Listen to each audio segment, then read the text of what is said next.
How much confidence did you gain out of the American record run that you had around Scandinavia? Quite a bit. That race, running that pace and setting the record there, I knew that when I came here I could hold on to whatever pace I could run. So that was like a good fitness checkpoint that I knew that I wasn't going to get dropped if I was in that fitness year. So. You just turned 23. Did you think you'd be winning a national title this early in your career? No, I didn't think that, but it's pretty exciting. It sets a standard.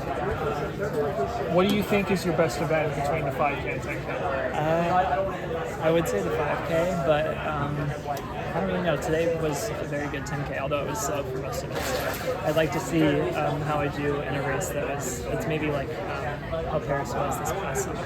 That's 10K championships. Does beating Grant, an Olympic medalist last year, does that tell you, hey, that might be something I could do this year?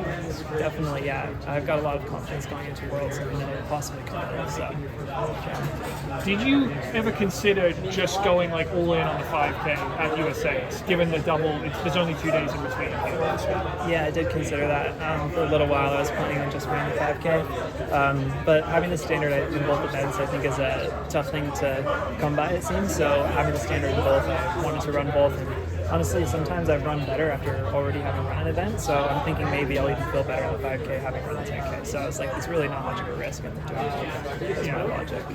Have you done a double like this before? I would compare this to last year at NCAA indoor meet, having run the 5K and 3K there, and then the next weekend running the sound run the 10K. I think I felt better in the 10K there having run the 5 and 3 the week prior. Did you have goals in mind, like time goals or accomplishment goals, like at the start of the year? Did you have a list in your mind? Not really. I didn't really know what to expect from this season. I didn't know I was going to get into the Diamond Leagues that I got into. So, those were kind of like I had no idea what was going to happen there. So after I got into those meets, then I kind of started to make a plan, but I really didn't know what was going to happen towards the end of the season. So, yeah. What was that like going from sort of not totally sure what your aims are to then you win that Diamond League suddenly? That I'm sure the expectations raised. What was it like for you to go through that? Yeah, I didn't expect to win that race. That was I took a risk, and like 200 meters to go, that definitely gave me a lot of confidence following that.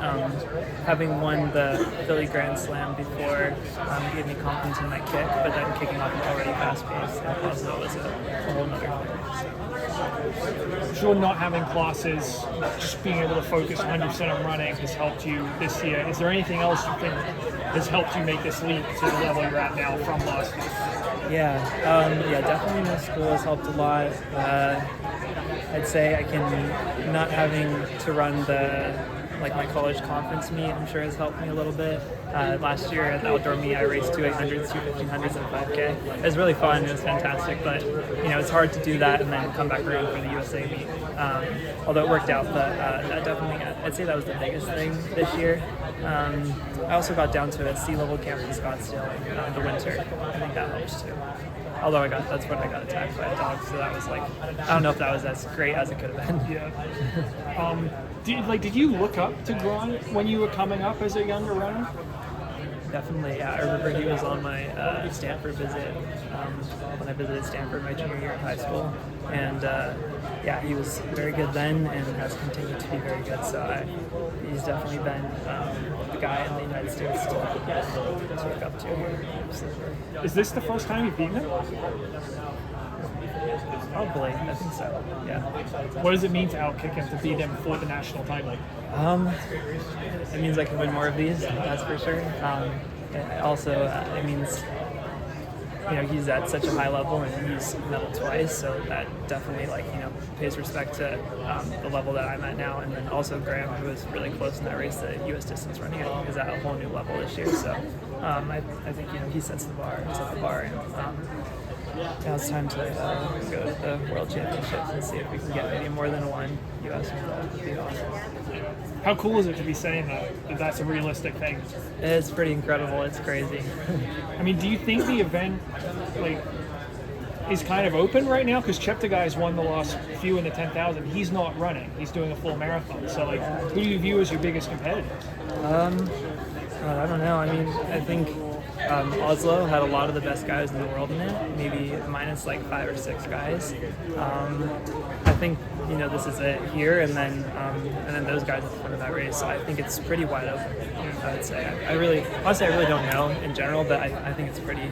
I haven't raced those guys many times, but I'd be excited to see how we do against these other countries who have medaled in past years. I mean, do you think winning is that on the table for you, or Worlds? You think?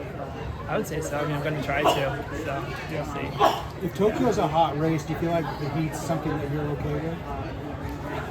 Yeah. I'd say generally, I'm not a huge fan of the heat, but I do the best that I can in any situation that I'm in. And today, we were lucky that the weather wasn't too bad. But I plan to go to heat train at a camp where there's going to be a lot of humidity before Tokyo, so hopefully that gets me prepared for what the humidity will be like there. Where's the camp? I'm not sure yet. I heard people are going to Hawaii, but I have no idea. I remember a couple years ago, NCAA Indoors, I think, when it was in Albuquerque, you and Drew were kind of pushing the pace in that race because you didn't really have the kick against some of the guys in the NCAA. And now it seems like you've taken that weakness and turned it into a strength. How did you do that? Yeah. I think developing that kick has over the past 2 years has been something that I've really been working on. So it's cool to see that kind of come to fruition in all of these races, and kind of I've been able to have access to that in pretty much all these races that I've run. Drew as well that's been coming along for him too. So I think the way that we train at altitude and the aerobic side that we have is pretty much taken care of. So developing that kick is kind of the next step, and kind of was the last step in my development. Well, what do you do to develop it in practice? I do a lot of speed endurance work really helps me with that. A lot of workouts and things that focus on sprint mechanics.